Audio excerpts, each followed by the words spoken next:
So welcome the class. In the last class what we have seen was about the performance parameters which are new for the case if we are not having gas turbine as a power plant for electricity generation, but if it would be used for propulsion or transportation applications. Then obvious extension of that was the aircraft engines. So today's class we will deal with aircraft engines. In the last class, if you remember, we have talked about the fact that there is a propulsive efficiency, and then propulsive efficiency was the thrust based power divided by the change in kinetic energy, and it turned out that it is equal to 2 upon 1 plus Cgm upon C. And then we defined that, okay, so there are engines which have higher propulsive efficiency, but they have to go with lower altitude, and there are engines which are having lower propulsive efficiency but they go with higher altitude. That time we defined that there are engines like turbojet, turboprop, turbofan, but then we are seeing the aircraft engine in broader aspect in this class, and then among that we will start with first as the turboprop engine. So first is piston prop engine. So piston prop engine is basically not part of exactly this course, where this part of the course basically where we are studying the gas turbine cycle, but obviously this is part of the present course where we are studying IC engine and gas turbines. So here the internal combustion engines which are run using the piston arrangement and cylinder piston and cylinder arrangement, those engines are used to drive the propeller. So basically, as the aircraft engine requirement says that we need different entities for the thrust and different entity for the lift. So an aircraft to cruise, we need two different entities, unlike birds. In case of birds, they have wings which do two kind of things. One is they also get lifted and they also go forward, so they also get propelled. So lift and propel, lift and the thrust both are obtained using the wings in case of birds, but in case of aircraft we need different arrangement. Conventional aircraft, civil aircraft, we have wings for the lift generation and we have the engine for the thrust generation. So among that, the engine, if we are talking here, is the internal combustion engine of cylinder and piston arrangement, then such engines are called as piston prop engines. So here as we see that there are multiple cylinders, and all these multiple cylinders are connected with their pistons, and those pistons with the connecting rods, and then they are having all the connections to one shaft, and that shaft has a two blade propeller, as we can see in this figure. In the right hand side figure, what we can see that there is an engine which is coupled to a three shaft propeller, or rather a three blade propeller. So the engine, which is basically our conventional piston cylinder engine, which would be running upon its own fuel like petrol or diesel, would be running, and then it is driving the propeller. So such aircrafts which use such engines are called as piston prop engines. Okay, and then piston prop propelled in aircrafts. So those aircrafts would normally have the propeller on their nose, and then that propeller would be driven by these engines, or it can be also for a small helicopter where the shaft of the propeller can be driven by the IC engine, internal combustion engine of piston and cylinder arrangement. So this is piston prop. Then what we have is the next engine as turbojet engine. Purposely we are taking a lift, we are taking a jump, and we are going directly to turbojet engine since it is simple to understand. In case of turbojet engines, we have suppose we have a turbojet engine, and in that engine we have two kinds of, we have multiple components. Among those components we have compressor first, then we have turbine, then we have basically combustion chamber, and then we would have nozzle. Basically In the case of turbojet engine, these are our components: compressor, turbine, we have combustion chamber, and we have nozzle. As what we have said earlier, that turbojet engine is the engine or aircraft engines which are turbo based engines. We don't need WNet there.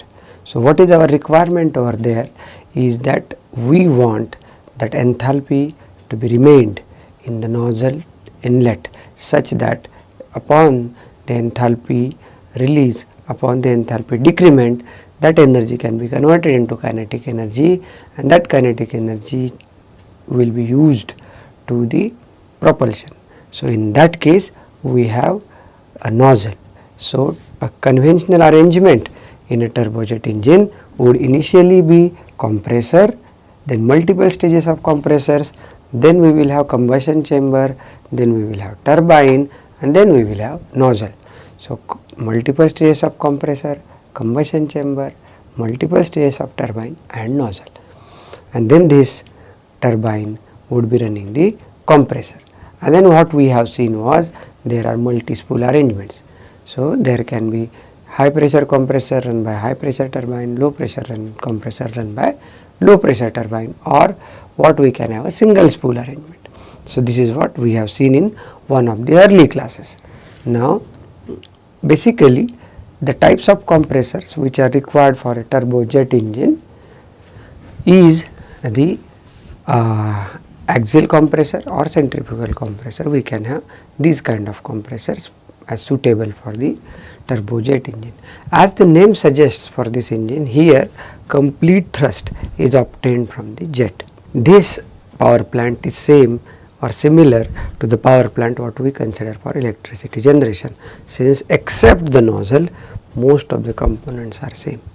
Then we have in the electricity based power plant also we have compressor, we have combustion chamber, and we have turbine, and turbine drives to the compressor, but rest of the power which is WNet is used for electricity generation, and here rest of the power is given to the nozzle, and then that nozzle runs and expands the gas which is present at its inlet, which is high pressure high temperature gas, and then expansion of that gas leads to the thrust for us. So axial compressor or centrifugal compressor can be used as components for the turbojet engine. Then we have axial turbine as one of the components. We can have then combustion chamber. Then these are CAN type of combustion chamber. They are multiple in number, and then we have nozzle. So here before the every component there can be also intake of the engine. What we can see that intake is before the compressor. So what practically we will have is intake, and then we will have compressor, then we will have combustion chamber, then we will have turbine, and then we will have nozzle. Every component has its own job. Compressor job is to compressor's objective is to compress the air to the desired pressure, but we know that we need power input to run a compressor.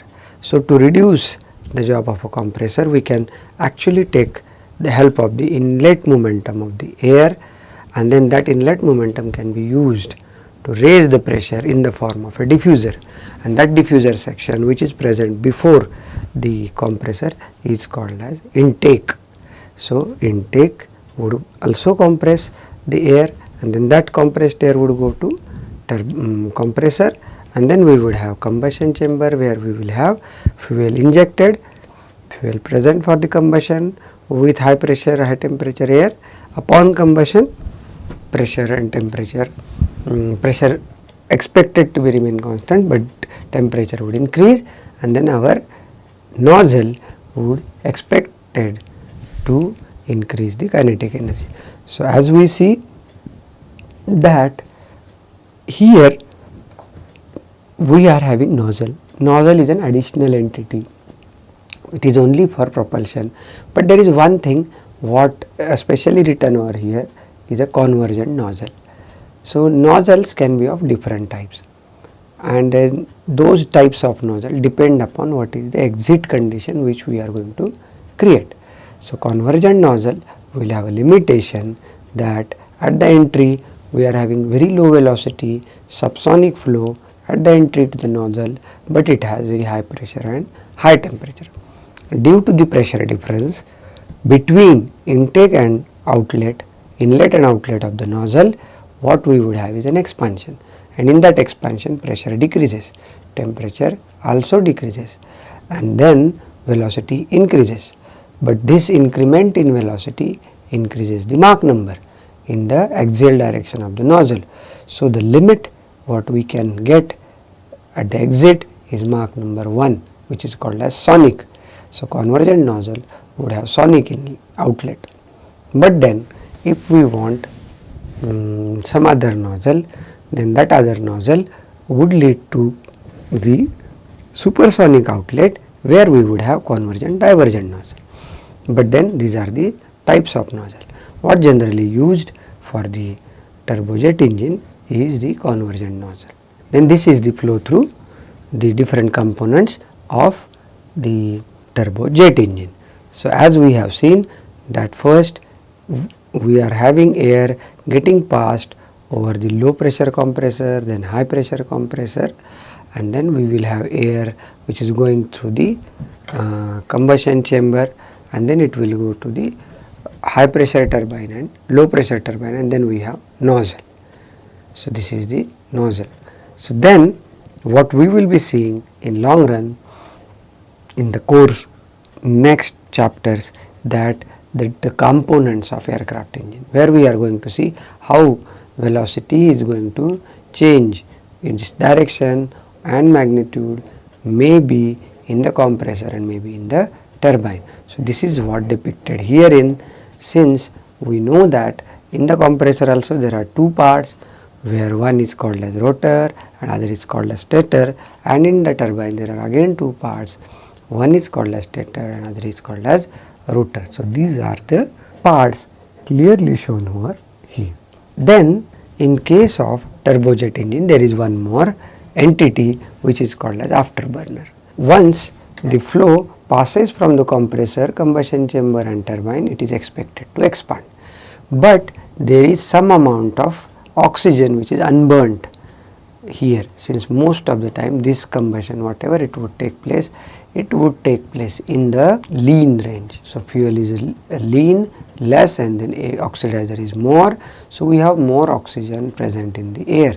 So, in order to burn that oxygen and also to get extra thrust, some amount of fuel will be burned in the nozzle, and that would be used to the getting extra thrust from the engine. So, afterburner is necessarily used to get extra thrust, and obviously since we are putting extra fuel and at that fuel cost we are getting extra thrust, so that here we need fuel also to burn in the case of afterburner. So, this afterburner, as it is said that it is used for the getting extra thrust, but it uses fuel for that all aspect. So, this is the example of afterburner put in a turbojet engine. So, then now next engine is turbofan engine. Turbojet engine, as it was suggested that whole thrust was obtained from the jet. So, Cj is very high, and across that Cj we are having extra thrust. So, now we have an engine which is called as turbofan engine, where not all thrust is obtained from the jet. There is some thrust which is obtained from the other part of the engine where air is not combusted. So, that part is called as fan. There, fan, as what you would remember in one of our classes, we have distinguished between fan, compressor, diffuser. Okay. So, fan is also an entity, it is also a turbo machine which is used to compress, but it would compress to very small amount of pressure. So, this is a typical turbofan engine, where addition to the components of the turbojet engine we have also fan. These are the components and flow through different components of a turbofan engine. Additionally, initially we will have a fan, and that fan will compress the air. Upon compression, some part of the air would go into the compressor, but some part would go externally outside, and that will go through the nozzle and create some thrust which is called as cold thrust. But some part of the air which would go from the compressor would get compressed, then it will be burnt in the combustion chamber. It would then pass through the turbine and then through the nozzle where it will be expanded, and then the part which creates hot air, which creates the thrust, is called as hot thrust. Okay. So, this is typical fan which is at the entry to the turbofan engine. Then what would happen is, we are having cold air and hot air based thrust or gas based thrust. So, here what would happen is, the velocity of jet would reduce, and then since velocity of jet is reduced, lesser amount of thrust is generated from the hot gas, and small amount of thrust is also generated from the cold gas, and then the total thrust is mixture of or addition of hot thrust and cold thrust. But then here, since velocity of jet is reduced, noise gets reduced. Okay. So, turbofan engines are lesser noise engines than the turbojet engines. Then there are different arrangements of turbofan engine. We have seen some arrangements of this kind earlier also. So, we have single spool arrangement. Then in an arrangement we can have a fan which is connected in a spool with a gearbox to the turbine, such that you will have a geared operation for the fan. And in other case, this is a 2 spool arrangement for gear, this is a 3 spool arrangement where one of the turbines rotates the fan directly, and then what we would have is the gas which is passing over the fan would get compressed initially, and then it would expand and create its own thrust, and then there would be gas which is going from inside, getting combusted and creating its own thrust. But if you remember, then there are 3 figures in this slide which say that mixed turbofan and mixed turbofan. Actually here what is going to happen, if you see properly, then the hot air and cold air mix together, and then that mixer expands and creates the thrust. So, that's why this is called as mixed type of turbofan engine. But if you see this diagram on the right hand side bottom, then you can see that the fan is compressing the air, but that air is not mixing before expansion with the hot air. So, this is unmixed kind of turbofan. So, there are 4 basically types what are shown over here, but mainly what intention of this slide was to depict that there is an arrangement which is called as mixed turbofan and which is called as unmixed turbofan. We have earlier seen that there is a multi-spool kind of arrangement. So, in case of unmixed, the 2 thrusts are separate, cold air thrust and hot gas thrust are separate. In mixed kind, both the gases mix together and then they create the thrust. Then we have a turboprop engine. So, in case of turboprop engine, what we have is a propeller. Piston prop and turboprop are same kind engines, but in case of piston prop, what we will have is a IC engine of piston and cylinder kind. Here in case of turboprop engine, what we would have a gas turbine power plant to rotate the propeller. Rest of the mechanism of thrust generation is similar. In case of propeller churns the large mass of air, and then it takes mass of air at CA velocity and then sends it at backside of it, and then as a virtue of this it will get a thrust for the air since it is pushing back the air. So, we have seen this in case of the formula for thrust calculation. So, in case of turboprop engine, as said earlier, we will have propeller, but that would be run by the gas turbine power plant. So practically what would happen in case of turboprop engine is there would be a propeller, which is basically the driving mechanism, propulsion mechanism for the getting thrust. So this needs to be rotated. So since this is needing to be rotated, first air would pass over it, then it would get compressed, then it would get burnt, and then it would get through the turbine and rotate the turbine.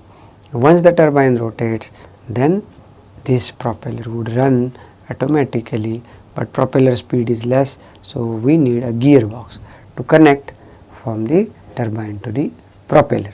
So that's how we will have a turboprop engine which has the turbine compressor arrangement or gas turbine based power plant arrangement to drive the propeller. Here small amount of thrust would also be generated from this nozzle, but that is much lesser in comparison with the thrust which is generated from the propeller. Then what we have is a turbo shaft arrangement. Turbo shaft arrangement is what we can have it in the helicopters. Turbo shaft arrangement is not different from the arrangement what we generally have in case of the electricity based gas turbine power plant, where shaft is connected to a gearbox, shaft is connected to a generator, but in this case the gas turbine power plant is connected to a shaft, and that shaft is going to rotate the blades of the helicopter. So turbo shaft engine would have helicopter blades and it is rotating.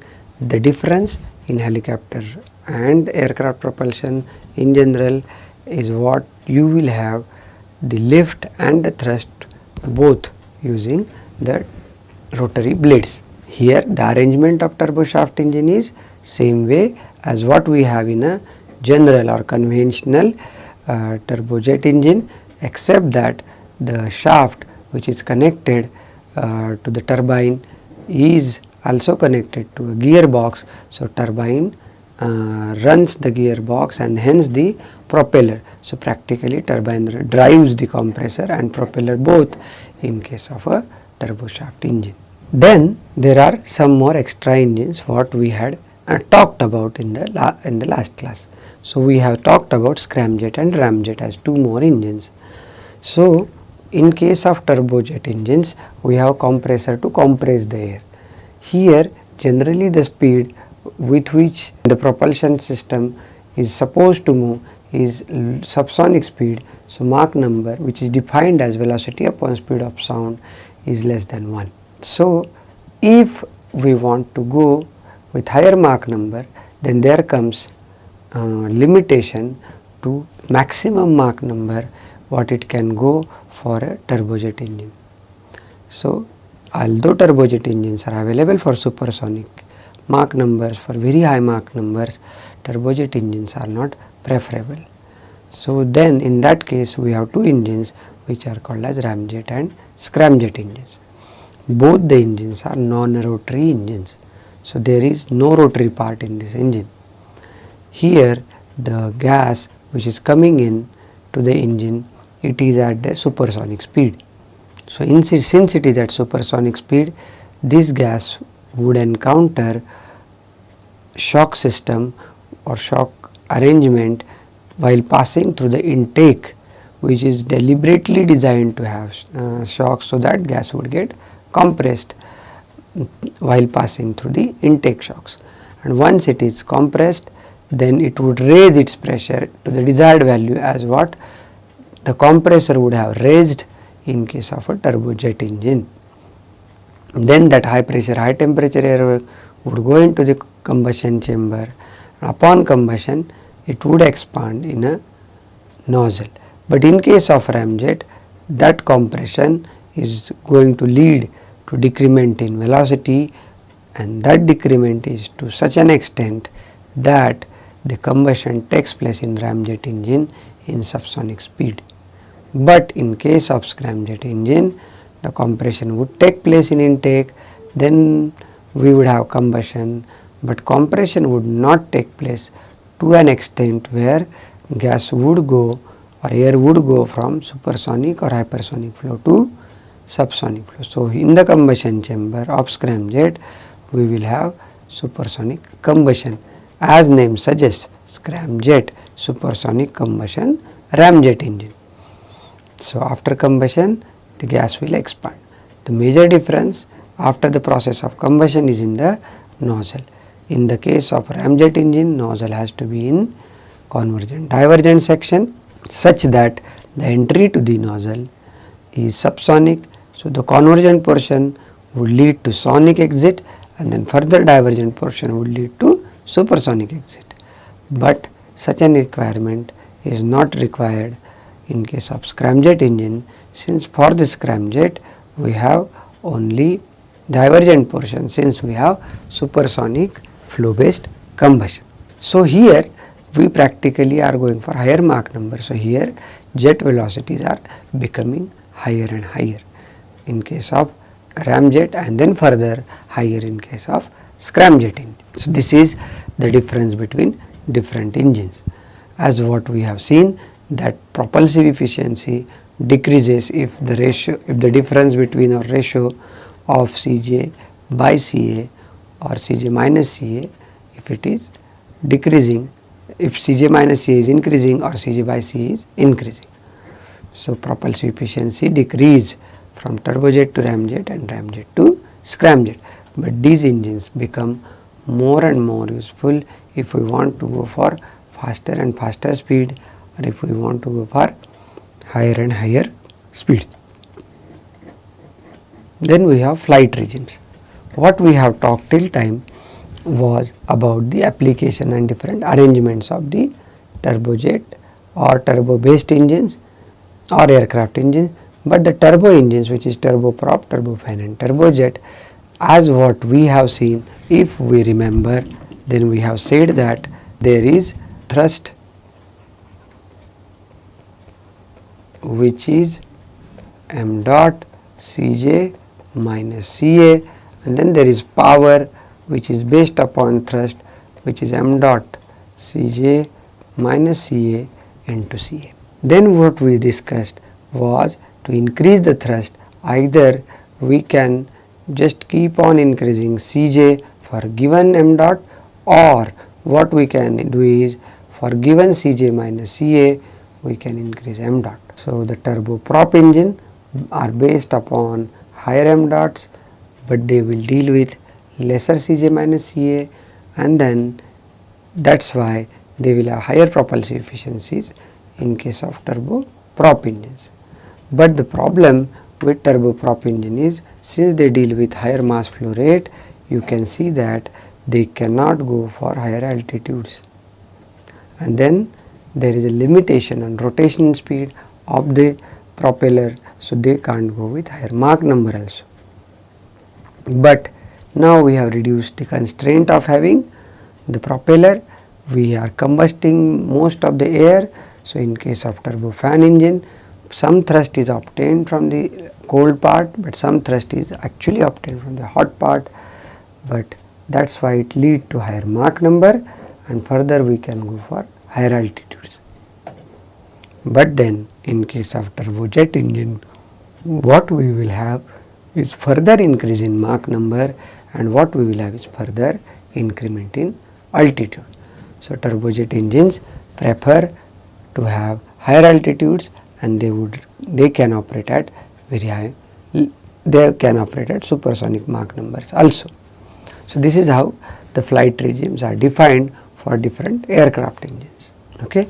So having said this, what we did till time was more upon the total cycle or total power plant, where we have seen that how a gas turbine power plant is having different components, how they are connected, and then how thermodynamic cycle is run, what are the different parameters or or different efficiencies, performance parameters for the electricity based power plant or for the transportation based power plant or propulsion system based power plant, how to increase those efficiencies, that is also seen, how to increase the other performance parameters, that is also seen. Now our objective here onwards would be to concentrate upon each component of the engine. So, we will first concentrate upon compressor, then we will concentrate upon turbine. So, this is how the major components which we will be covering in the remaining part of the course. Thank you.